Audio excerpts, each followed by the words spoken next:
This is Ricardo Richard Leva Munoz Ramirez, also known as Night Stalker. He terrorized California from June 1984 to August 1985. Richard's Marshall trip was to hide in a tree or hide behind a fence and watch his victims at nighttime, and right into the wee hours of the night, and then while they slept, creep in and kill them. Ramirez endured a traumatic and abusive childhood that shaped his gruesome interests. He delved into Satanism and the occult, often fueling his actions with cocaine. Did the drugs affect his brain functioning? Did it affect the way he saw the world? Probably, but it wasn't causative. It didn't lead to make him kill. He was already primed. Ramirez committed a horrifying array of crimes, ranging from burglaries to sexual assaults. The greater Los Angeles area, and later the San Francisco Bay Area, were gripped in fear for 14 long months. The violence he exhibited horrified even seasoned police officers. He took a woman in her 60s and stabbed her to death with his foot, leaving an imprint of a shoe on the side of her face. From that to just executing somebody upon walking into a room after he entered a house. He strangled, he used a ligature, he used a tie iron on a young girl. Ramirez would often force victims to profess love for Satan, using fear to manipulate and control them. One of Richard Ramirez's particularly horrifying crimes occurred in April 1984, when he murdered 9-year-old Mei Lung in San Francisco. 9-year-old Mei Lung was found dead in the basement of her apartment building where she lived in the Tenderloin. A DNA sample collected in 1984 at the crime scene, they were able to match it with his DNA. Ramirez's reign of terror came to an end when passers-by identified him, chased, and apprehended him in East Los Angeles. The angry mob severely beat him until the police intervened and took him into custody. What's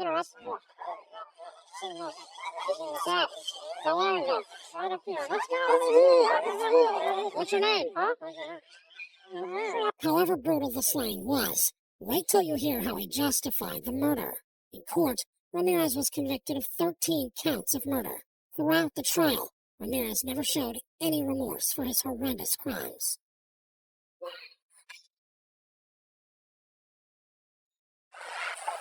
You don't understand. You are not expected to. You are not capable. I am beyond that experience. I am beyond what you do. Legions of the night, nightly. Repeat not the words of my Father and show no mercy. I will be avenged. Lucifer dwells within us all. While in custody, Ramirez initially claimed not to know why he committed the relentless killings. Why did you kill those people? No comments. No comments. I cannot answer that at this time. But he later provided some insight into his motives. There are desires where if I didn't give in to them, I would be crushed by them. I believe in the evil in human nature. This is a wicked world. And in a wicked world, wicked people are born. I'm not going to blame society, my race, or people, or anything. It is up to the individual like myself to keep on knocking on whatever door they want to get into. A serial killer comes about by circumstances and like a recipe, poverty, drugs, child abuse. These things contribute to a person's frustration and anger. And at some point in life, he explodes. On June 7, 2013, Ramirez passed away in a California hospital due to complications related to B-cell lymphoma. However, Ramirez wasn't the first serial killer to appear in court. Like in the case of Aileen Wuornos. I'm okay. God is going to be there. Jesus Christ is going to be there. All the angels and everything. And, whatever's on the beyond, I think it's going to be more like Star Trek beaming me up into a space vehicle, man. Wuornos carried out a series of murders while working as a sex worker along the highways of Florida from 1989 to 1990. She fatally shot and robbed 7 of her male clients, but her claims added a twist to these crimes. She argued they were acts of self-defense. You see the attachment, society, and the cops, and the system. A woman got executed. It was used for books and movies, and there's a hell of a lot of men I went through before the next jump came along, and I used protection. It was self-defense. Yeah. Did you kill those 7 men? I killed them. I didn't murder. I'll explain the difference. Okay, murder is first-degree murder and intent. And killing is something you have to do in defense. So you're saying that all 7 of those homicides were justifiable? In my belief, yes. Wuornos' father was in prison when she was born, and her mother abandoned her and her brother when she was 4. She suffered abuse from her grandfather and his friend, and was pregnant at 14. She had to give up her baby and leave school. She had no one to support her, and became a sex worker. Aileen Wuornos' killing spree targeted men between the ages of 40 and 65. However, her reign of terror came to an end with her arrest in 1991, due to an outstanding warrant. Her friend and lover, Moore, collaborated with the police, aiding in obtaining a confession from Wuornos, and later testified against her. We were sitting on the floor watching TV, and she just came out and said, I have something to tell you. And I asked her what, and she said that she had shot and killed a man that day. However, what Wuornos did in the courtroom was even crazier. Initially, during questioning, Wuornos denied responsibility for her actions. However, after spending a decade on death row, she changed her mind. I grabbed him and I killed him as cold as ice. And I'd do it again too, and I know I'd kill another person because I've hated humans. So there's no sense in keeping me alive because I just would absolutely kill again. I've got too much anger, too much hatred in me. Let's say the cops were following you. Let's say they were following you and they did everything that you're saying they did. Nonetheless, you killed 7 men. So I'm asking you, what got you to kill the 7 men? I'm telling you because the cops let me keep killing them. Don't you get it? I'm sorry that my acts of self-defense ended up in court like this, but I take full responsibility for my actions. It was them or me. I am sorry for all the pain that my actions have caused. I am prepared to die if you say it is necessary. I sentence you in case number 91, verse 463, to death for the murder of Troy Boss. Thank you. I will see, I'll be up in heaven while y'all rotting in hell. Okay, there will be an automatic appeal. You have the right to an appeal. I would ask that you report this office. After enduring years on Florida's death row, she was executed by lethal injection on October 9th, 2002. However, while some may attribute Wuornos' actions to her terrible upbringing, it pales in comparison to the unfathomable behavior of Gary Ridgway, known as the Green River Murderer, who was charged with multiple murder charges in Washington. He killed at least 48 people, primarily targeting prostitutes and young runaways. Ridgway's upbringing was marked by violent conflicts between his parents. He regularly sought the company of prostitutes, eventually leading him down a path of abduction, murder, and disposing of his victims in the Green River. If you thought Ridgway's crimes were reprehensible, brace yourself for his shocking conduct during the proceedings. In 2003, Gary Ridgway was arrested. He pleaded guilty and was sentenced to life in prison. I killed the 48 women listed in the state's Second Amended Information. I picked prostitutes as my victims because I thought I could kill as many of them as I wanted without getting caught. Is that true? Yes.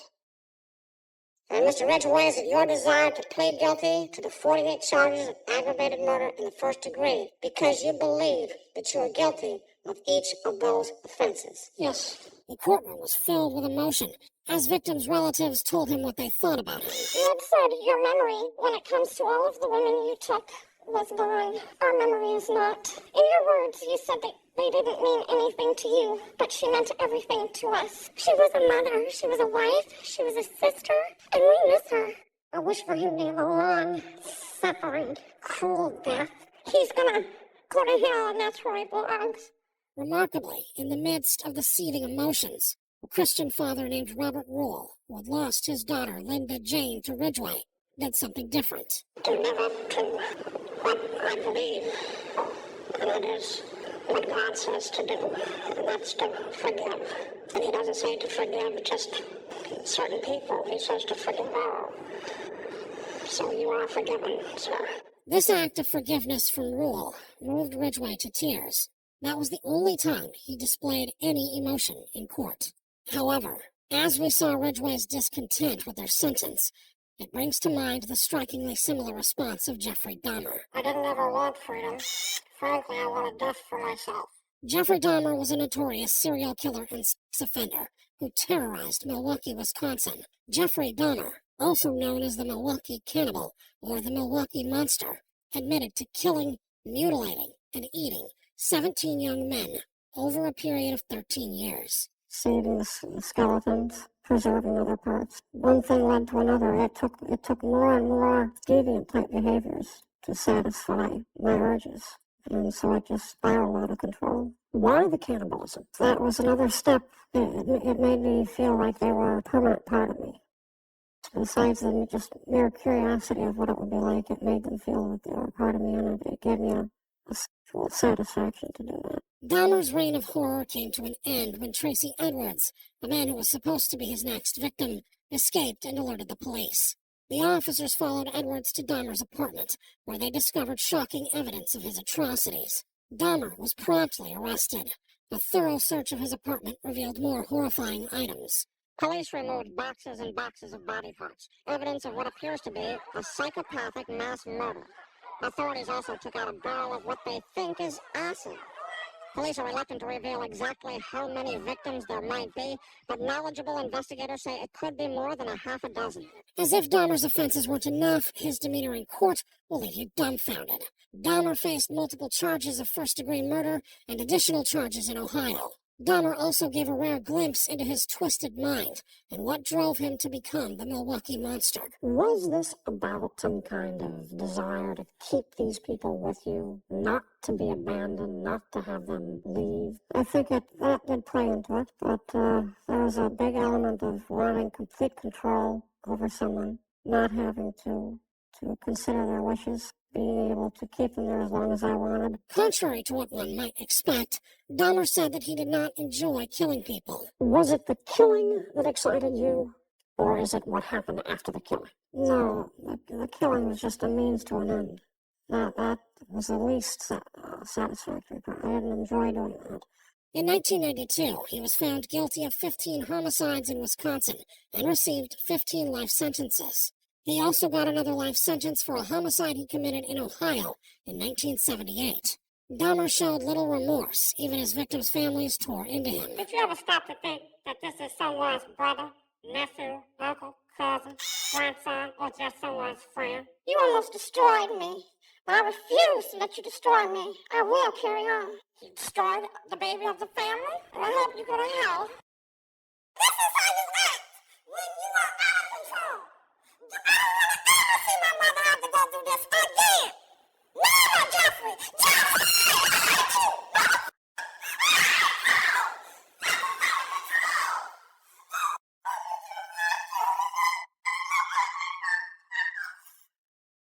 I didn't ever want freedom.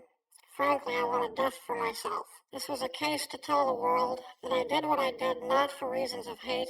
I hated no one. I knew I was sick or evil or both. Now I believe I was sick. I tried and failed and created a holocaust. And if I could give my life right now to bring their loved ones back, I would do it. And I'm so very sorry. I deserve whatever I get because of what I have done. On November 28, 1994, Dahmer met his end when Christopher Scarver, another inmate at the Columbia Correctional Institution in Portage, Wisconsin, beat him to death.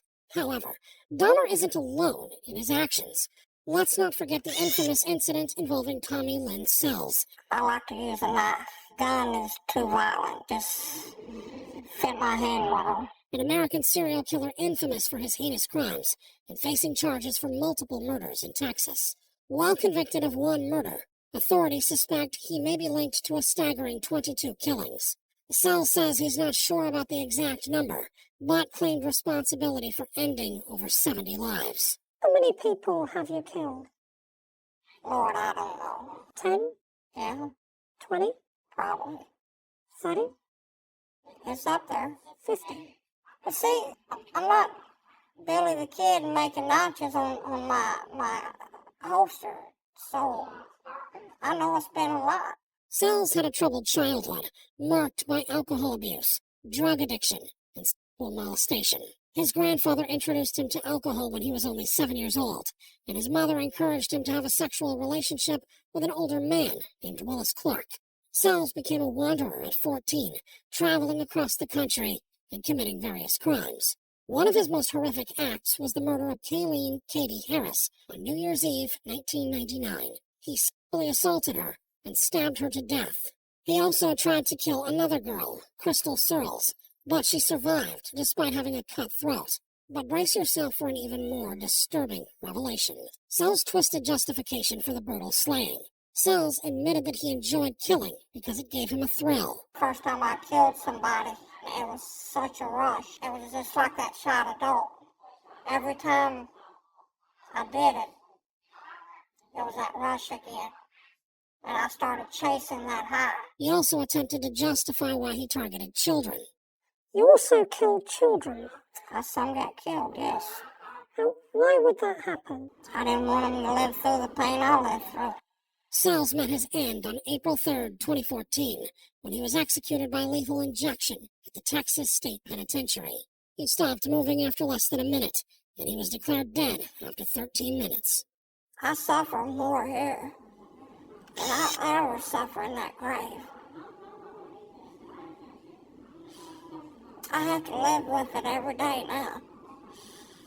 When they kill me, at least I'll be free then.